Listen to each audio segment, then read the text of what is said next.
यिर्मयाह 25 का 4 से 11 तक। और यद्यपि यहोवा तुम्हारे पास अपने सारे दासों अथवा भविष्यद्वक्ताओं को भी ये कहने के लिए बड़े यत्न से भेजता आया है कि अपनी अपनी बुरी चाल और अपने अपने बुरे कामों से फिरो, तब जो देश यहोवा ने प्राचीन काल में तुम्हारे पितरों को और तुमको भी सदा के लिए दिया है, उस पर बस रहने पाओगे।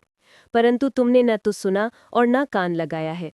और दूसरे देवताओं के पीछे होकर उनकी उपासना और उनको दंडवत मत करो, और न अपनी बनाई हुई वस्तुओं के द्वारा मुझे रिस दिलाओ, तब मैं तुम्हारी कुछ हानि न करूँगा।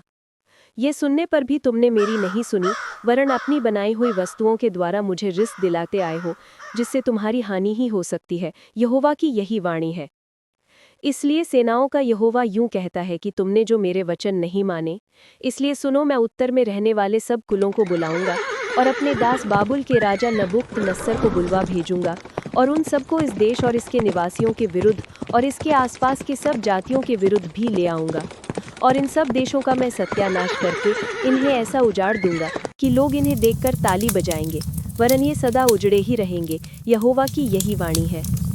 और मैं ऐसा करूंगा कि इनमें न तो हर्ष और न आनंद का शब्द सुनाई पड़ेगा, और न दुल्हे व दुल्हन का और न चक्की का भी शब्द सुनाई पड़ेगा, और न इनमें दिया जलेगा।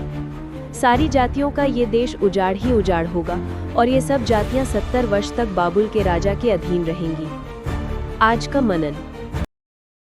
अलीदा ने सन 2020 में डीएनए परीक्षण करवाया और उसे अमेरिका के दूसरे छोर पर रहने वाले एक व्यक्ति से गहरा मेल मिला। बाद में उसने और उसकी बेटियों ने 1950 के दशक की पुरानी समाचार रिपोर्टें देखीं, जिनसे ये निष्कर्ष निकला कि वो व्यक्ति अलीदा का वर्षों से बिछड़ा हुआ चाचा लुइस था। उसे सन 1951 में केवल 6 वर्ष की आयु में एक पार्क से उठा लिया गया था।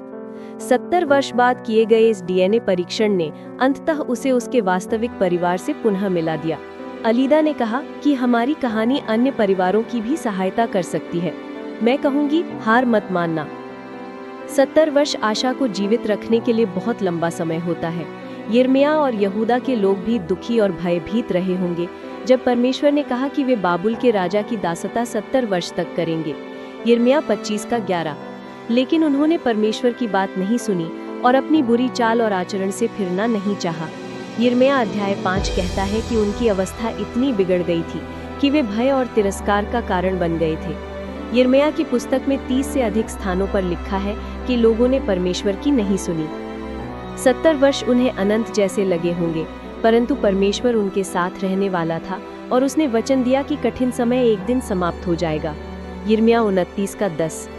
आज जब हम ऐसे मौसमों से गुजरते हैं जो बहुत लंबे और कठिन महसूस होते हैं, तो हमें याद रखना चाहिए कि भले ही विश्वास करना कभी कभी कठिन लगता हो, परमेश्वर प्रतिज्ञा करता है कि वो हमारे साथ है और हमसे प्रेम करता है। यिर्मयाह 30 का 11। जब हम उसे सुनते हैं और धैर्य से प्रतीक्षा करते हैं, तो हमें आशा मिल सकती है। मनन और प्रार्थना।